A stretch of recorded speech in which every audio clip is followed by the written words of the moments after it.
नमस्कार मेरे प्यारे शेर और शेरनियों, मेरे 10th क्लास के जितने भी शेर और शेरनियों हैं। तो आपका 10th क्लास का ज्योग्राफी है और ज्योग्राफी का हम क्या किए हैं, आपका पूरा जो खंड आपका को यूनिट फर्स्ट का पूरे जो है चैप्टर आपको पढ़ा चुके हैं। अब बच्चा आपका क्वेश्चन आंसर करवाने वाली बात। तो क्वेश्चन आंसर आपका ऑब्जेक्टिव से स्टार्ट होता है, तो हम आपको ऑब्जेक्टिव करवाएंगे, उसके बाद लघु उत्तरीय है उसका आंसर करवाएंगे। तो अब हम लोग चलते हैं क्वेश्चन की ओर बढ़ेंगे। तो ध्यान से देखेंगे हम लोग। फर्स्ट क्वेश्चन ऑब्जेक्टिव में दिया है, खंड आपका क कहता है कोयला किस प्रकार का संसाधन है। कोयला के बारे में पूछा जा रहा है, कोयला किस प्रकार का संसाधन है, और नवीकरणीय है, जैव है, अजैव है या नवीकरणीय है। तो हम आपको बहुत अच्छा से डिफिनेशन दिए थे कि अनवीकरणीय संसाधन क्या होता है, जैव क्या होता है, अजैव क्या होता है और नवीकरणीय संसाधन क्या होता है। तो इसमें जो आपका कोयला के बारे में पूछा जा रहा है, किसके बारे में पूछा जा रहा है आपसे, कोयला के बारे में पूछा जा रहा है कि कोयला कौन सा मतलब संसाधन है। कोयला के बारे में पूछा जा रहा है, किसके बारे में पूछा जा रहा है, तो कोयला के बारे में पूछा जा रहा है कि कोयला कौन सा संसाधन है। तो हम लोग ध्यान से देखेंगे कोयला कौन सा संसाधन है। तो आपका ये पूछा किसके बारे में जा रहा है, कोयला के बारे में। कोयला कौन सा संसाधन है इसके बारे में पूछा जा रहा है। तो कोयला जो आपका हो जाएगा, कोयला आपका यहाँ पर अनवीकरणीय साधन कौन सा हो जाएगा, अनवीकरणीय संसाधन। कोयला के बारे में आपसे पूछा जा रहा है, अनवीकरणीय संसाधन हो जाएगा आपका कोयला। ठीक है, नेक्स्ट क्वेश्चन की ओर हम लोग बढ़ेंगे। कहता है सौर ऊर्जा निम्नलिखित में से कौन सा संसाधन है। सौर ऊर्जा के बारे में बात किया जा रहा है कि सौर ऊर्जा निम्नलिखित में से कौन सा संसाधन है। इसमें दिया है मानवकृत है, पुनः पूर्ति योग्य है, अजैव और अचक्रीय है। ठीक है, अजैव या अचक्रीय है। तो यहाँ पर सौर ऊर्जा के बारे में बात किया जा रहा है।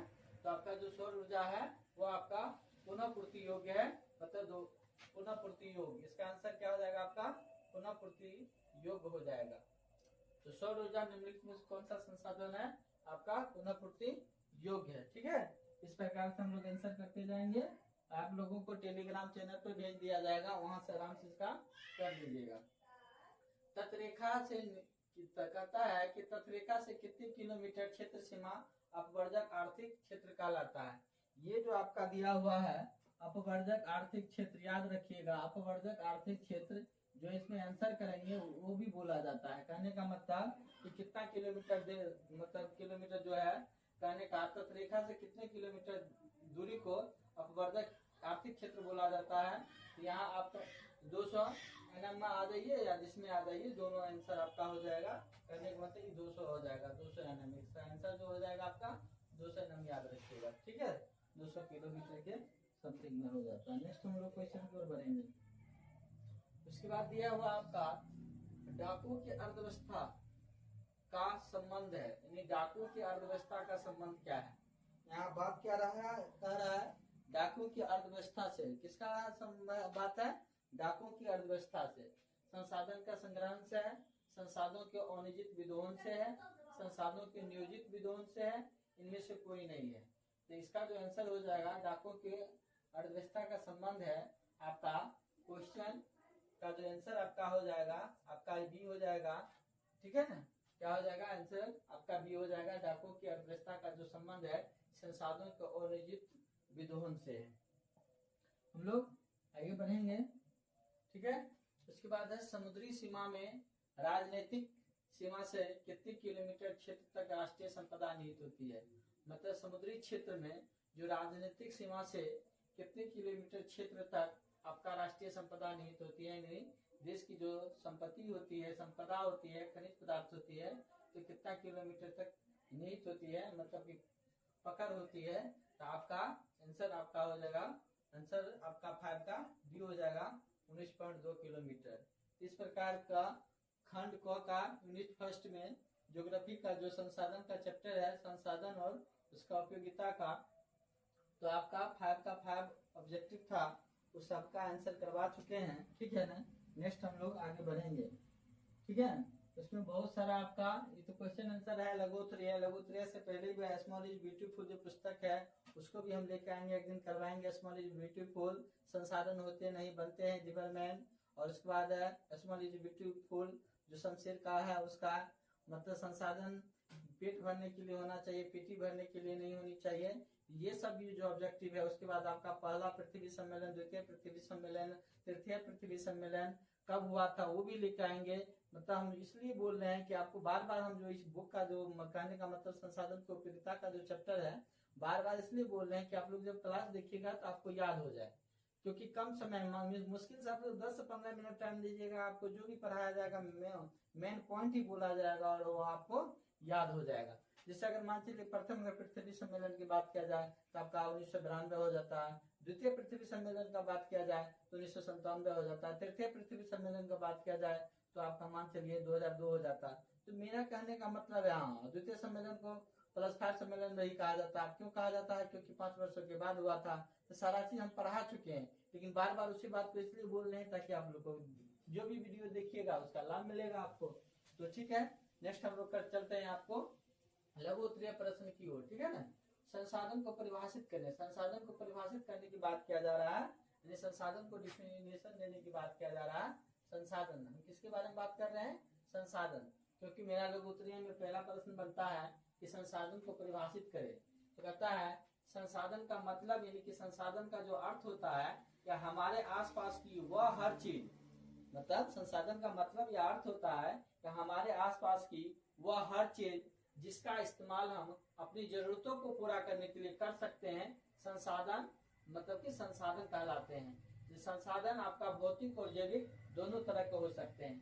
कहने का मतलब है संसाधन का अर्थ ही होता है, संसाधन का मतलब ही होता है कि हमारे आसपास, ठीक है, जिस चीज को हम इस्तेमाल करते हैं, प्रयोग करते हैं, वह संसाधन कहलाते हैं। और संसाधन आपका भौतिक और जैविक दोनों तरह के हो सकते हैं। ठीक है ना। ये आपको संसाधन का क्या है? परिभाषा है। नेक्स्ट पेज की ओर हम लोग बढ़ेंगे। सेकंड जो क्वेश्चन क्या कह रहा है उसके बारे में हम लोग चर्चा करेंगे।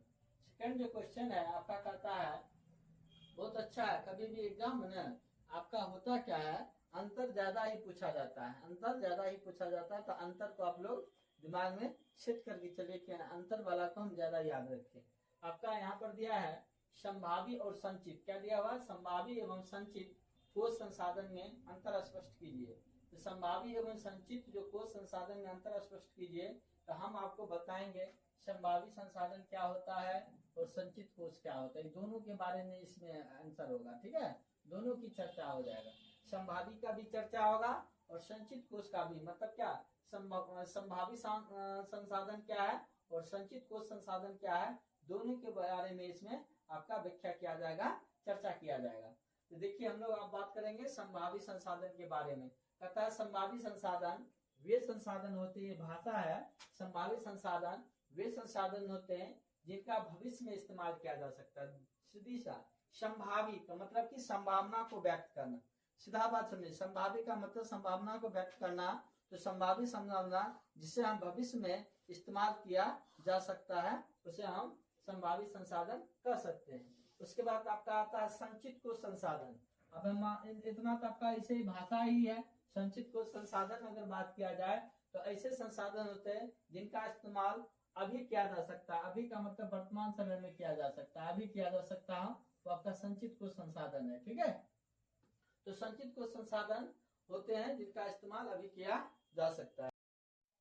तो ठीक है, तो हम लोग चल रहे थे संसाधन संरक्षण की उपयोगिता के लिए, बीच में कुछ टेक्निकल प्रॉब्लम आ गई थी। ठीक है ना, तो फिर हम लोग स्टार्ट करते हैं।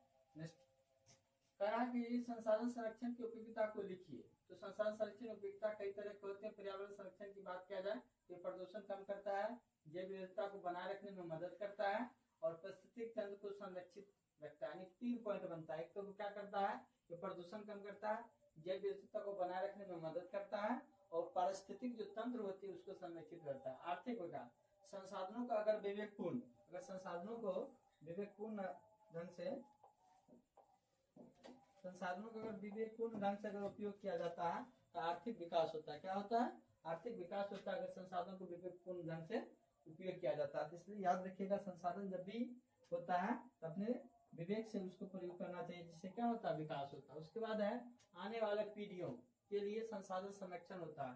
कहने का मतलब अगर कोई चीज का हम सही ढंग से अगर उपयोग करते हैं तो हमें जो वर्तमान समय में काम आता है तो आता ही है, आने वाला भविष्य वालों के लिए काम आता है। इसलिए कहता है कि आने वाली पीढ़ियों के लिए संसाधन का संरक्षण, मतलब हमारे आने वाले जो पीढ़ी है, जनरेशन है, उनके लिए भी संसाधन क्या होगा, उपयोगी होगा, लाभदायक होगा, अगर हम उसको संसाधन को सुरक्षित रूप से रहते हैं। इसलिए कहता है संसाधन संरक्षण से आने वाली पीढ़ियों के लिए संसाधन को क्या करना है, पीढ़ियों के लिए संसाधन को सुरक्षित रखते हैं। किसको, आने वाली पीढ़ी को, जनरेशन के लिए बात करते हैं हम लोग। उसके बाद है ऊर्जा की बचत करना। ऊर्जा की बचत करने का कहने का अर्थ ये है कि हमारे घर में अगर मान चले कि बल्ब लगाए हुए हैं, इसका मतलब है कि मान चले कि बल्ब हमको अगर सुबह हो जाती है तो हमको क्या होता है, बुझा देनी चाहिए और लाइट को ऑफ कर देनी चाहिए। ऑन ही कर देते, इसका मतलब क्या, उस ऊर्जा को हम लोग क्या करते हैं, अधिक खपत करते हैं, आवश्यकता से ज्यादा यूज करते हैं। तो क्या हुआ, संसाधन का दुरुपयोग करना हुआ, उपयोग करना है। उपयोग करने का अर्थ क्या है, जब हमें अंधेरा होता है तब उसका प्रयोग करना चाहिए, जब सवेरा हो जाता है तो उसे बंद कर देना चाहिए। तो कहने का मतलब कि अभी भी हम, जैसे आप मान चलिए कि नल जल की सुविधा है, हम पानी का प्रयोग करते हैं, तो जब तक हमको पानी की जरूरत है तब तक ही नल जल खुली रहनी चाहिए। अगर पानी का, अगर हमको आवश्यकता पूरा हो जाता है तो उसे हमको बंद कर देनी चाहिए। ये हुआ संसाधन का उपयोग। उसी को हम खुला हुआ अगर छोड़ देते तो ये हुआ संसाधन का दुरुपयोग करना, मिसयूज करना हो गया आपका।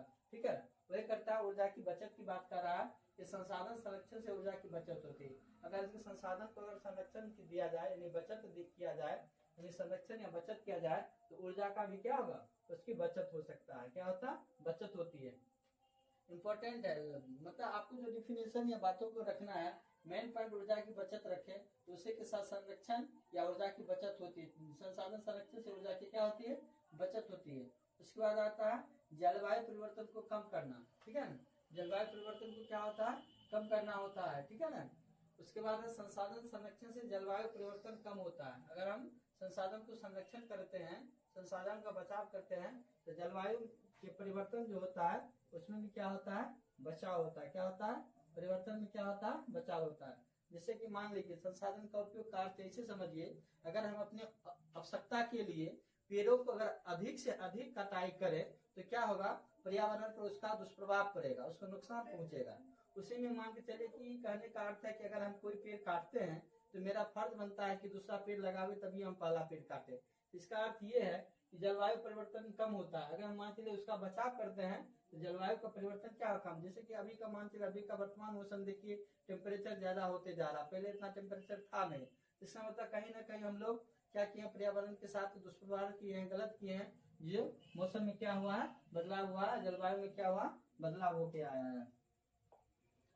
नेक्स्ट हम देखेंगे मिट्टी और भूमि की रक्षा। देखिए मिट्टी और भूमि की रक्षा कहता है कि हम लोग जितना पेड़ पौधे लगाते हैं या जितना झाड़ियां लगाते हैं, उससे मिट्टी क्या क्या होता है, बचाव होता है, संरक्षण, मिट्टी का कटाव नहीं होता है। इसलिए बांधों पर देखिएगा कि अधिक से अधिक क्या होता है कि पेड़ पौधे लगाया जाता है बांधों के किनारे में, ताकि मिट्टी ज्यादा मतलब कि बहे नहीं, कटे नहीं। ठीक है ना, तो ये सब जरूरत का चीज होता है, समझ गए। इसलिए कहता है संसाधन संरक्षण में मिट्टी और भूमि की रक्षा होती है। और मिट्टी की और भूमि की रक्षा करने के लिए यही है कि अधिक से अधिक हम लोग क्या करेंगे, मतलब कि पेड़ पौधे लगाएंगे, ताकि मिट्टी की कटाव से बचे और उसको रोका जा सके। ठीक है। सामाजिक लाभ, देखिए इसमें एक सामाजिक लाभ भी होता है। अगर संसाधन को संरक्षण करते हैं तो कहने का मतलब एक सामाजिक लाभ भी होता है, क्योंकि इससे अगर जितना भी इसमें होता है, इसमें किसको लाभ होता है, हर व्यक्ति को लाभ होता है, सभी व्यक्ति को लाभ होता है। और सभी जो व्यक्ति होते हैं वो आपका समाज के अंतर्गत ही आते हैं, हम लोग भी समाज के अंतर्गत आते हैं। तो जब सभी व्यक्ति को लाभ होगा तो सभी समाज को लाभ होगा। तो मतलब संसाधन संरक्षण क्या होता है, सामाजिक लाभ भी होता है आपको।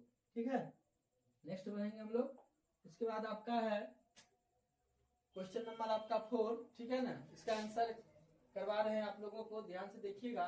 और आपको ये सब जो भी है क्वेश्चन आंसर आपको आराम से टेलीग्राम पर छोड़ दिया जाएगा, MS लोनिका टीचिंग इंस्टीट्यूट पर। तो आराम से आप अपने कॉपी में इसको शेयर कर लीजिएगा। ये तो आपको समझाने वाली बात है क्लास में, उसके बाद आप अपने ढंग से उसको फेयर कर सकते हैं। आपको टेलीग्राम में ये आपको आंसर मिल जाएगा। आपको मेहनत करने की जरूरत नहीं, आपको मेहनत करना है सिर्फ आपको क्लास देखने के लिए, समझने के लिए। बाकी आपका बना बनाया क्वेश्चन आंसर आपको टेलीग्राम चैनल पर मिल जाएगा। ठीक है मेरे प्यारे शेर और शेरनी, थोड़ा ध्यान दीजिए। आपका संसाधन निर्माण में तकनीकी क्या भूमिका है, स्पष्ट कीजिए। मतलब संसाधन के निर्माण में तकनीकी का क्या भूमिका है, स्पष्ट कीजिए। देखिए सुनिए समझिए, कहता क्या है कि संसाधन निर्माण में तकनीक की अहम भूमिका होती है। ये भाषा है, संसाधन निर्माण में तकनीक की क्या होती है, अहम भूमिका होती है। ये तो भाषा है अच्छा और सुंदर बनाने के लिए लिखावट का, लेकिन अहम भूमिका किसके लिए होता है और कैसे होता है आगे हम लोग पढ़ेंगे। कहता तकनीक की मदद से, फिर देखिए ये भी भाषा ही है, तकनीक की मदद से। कहने का अर्थ है कि संसाधन निर्माण में तकनीक की अहम भूमिका होती है, और तकनीक की मदद से क्या फायदा होता है, संसाधनों की पहचान। आपका पहचान मूल बिंदु है, पहचान आपका मूल बिंदु है और पॉइंट है।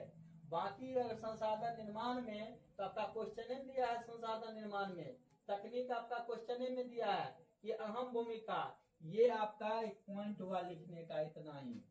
तकनीक की मदद से, ये भी एक आपको भाषा ही है। उसके बाद संसाधनों की पहचान होती है, मूल पॉइंट है, क्या होता है, संसाधनों की पहचान होती है, ठीक है। और विकास और उनका इस्तेमाल किया जा सकता है। उसके बाद है आपका उनका विकास और इस्तेमाल किया जा सकता है, उनका इस्तेमाल किया जाता है। तकनीकी से कहता है संसाधनों का अधिकतम, तकनीक से क्या होता है, संसाधन को अधिकतम उपयोग किया जा सकता है। किसके माध्यम से, तकनीक के माध्यम से। जैसे कि आपको एक जानकारी दें कि जैसे कि एक नेहरू जी और पंडित जवाहरलाल नेहरू जी कहिए या महात्मा गांधी, तो महात्मा गांधी को जो विचार थे वह चाहते थे कि मशीनीकरण नहीं हो। मशीनीकरण होने की वजह से जो व्यक्ति होते हैं उनको रोजगार कम मिलता है, और नेहरू जी का सिद्धांत था कि हमारा जो युग हो वो मशीनीकरण नहीं हो, और गांधी जी का कहना था कि मशीनीकरण नहीं हो। अगर मशीनीकरण होगा तो व्यक्ति अधिक से अधिक रोजगार होगा, उनको कामों नहीं मिलेगा, तो क्या होगा कि व्यक्ति का आर्थिक स्थिति सुदृढ़ होने में परेशानियां होगी, दिक्कतें होगी। और नेहरू जी का था कि अगर मशीनीकरण होता है तो हम कम समय में अधिक से अधिक मतलब के काम को लेके आएंगे। तो दोनों व्यक्तियों में इस प्रकार से मतभेद थे। तो यहाँ पर ये कह रहा है कि जब अगर तकनीकी होता है, हमारे पास तकनीकी आता है या मान से टेक्निकल कुछ सुविधाएं हमको मिलती है तो काम अधिक होती है। जिससे आजकल के समय मान चलिए हमें रोड बनवानी है, तो अगर जेसीबी से मिट्टी कटवानी है तो कम समय में हम अधिक मिट्टी को ले सकते हैं। वही अगर हम मान के चलिए मजदूर से करवाते हैं तो ज्यादा समय लेगा। लेकिन एक चीज है, क्योंकि अगर हम मजदूर से करवाते हैं तो ढेर सारे मजदूर का करने का मतलब कि हजारों की संख्या में हमें उनको रोजगार मिलेगा। तो एक सिद्धांत से ये भी एक फायदा की बात है। दूसरी, अगर हम यहाँ पर फायदा देते हैं और काम अगर फास्ट नहीं हो पाएगा, उसमें फिर समय लगेगा, लेकिन मशीनीकरण से क्या होगा, समय की बचत होगी और काम भी हो जाएगा। तो दोनों जगह अपने अपने सिद्धांत सही है, वो परिस्थिति पर डिपेंड करता है कि कहाँ पर हमें क्या जरूरत का चीज है। लेकिन ये जरूरत हो जाता है, तकनीकी होने से उनका लाभ ज्यादा मिलता है। समय के अनुसार संसाधनों का अधिकतम उपयोग किया जा सकता है, उत्पादन की प्रक्रिया को कुशल बनाया जा सकता है। किसके द्वारा, उत्पादन की प्रक्रिया को कुशल बनाया जा सकता है। नेक्स्ट हम लोग पढ़ेंगे तो आपका क्लास क्वेश्चन, आपका जो लघु उत्तरीय जो प्रश्न है खंड क का, सिर्फ 4 ही क्वेश्चन आंसर है, 5 ऑब्जेक्टिव और 4 क्वेश्चन आंसर है क्लास 10th का यूनिट क। तो हम पूरा करवा चुके हैं। बच्चा आपका दीर्घ उत्तरीय, फिर दूसरी नेक्स्ट क्लास आपका दीर्घ उत्तरीय भी लेके आएंगे, ठीक है। तो आपका इतना करवा दिए, आपको ये टेलीग्राम चैनल पर छोड़ दिया जाएगा, वहां से आप सारा आंसर नोट कर लीजिएगा। पढ़ने और समझने के लिए क्लास में बने रहना है। आपको ये जो वीडियो देखना है, समझना है, और आंसर करने के लिए, अधिक पढ़ने के लिए फिर आप टेलीग्राम चैनल से इसको नोट कर सकते हैं। तो आपको MS नोनिका टीचिंग इंस्टीट्यूट, ठीक है ना, आपको सभी विषय को लेके आएंगे। अभी आपको ज्योग्राफी स्टार्ट किया, हिस्ट्री है, आपको इकोनॉमिक्स है, तो सभी विषयों को लेकर हम लोग आएंगे, ठीक है ना। सिविक्स भी है, सभी विषय धीरे धीरे करवाएंगे, सिलेबस को लेके चलेंगे समय के साथ। तो आप लोग इस क्लास में बने रहेंगे। जय हिंद साथियों।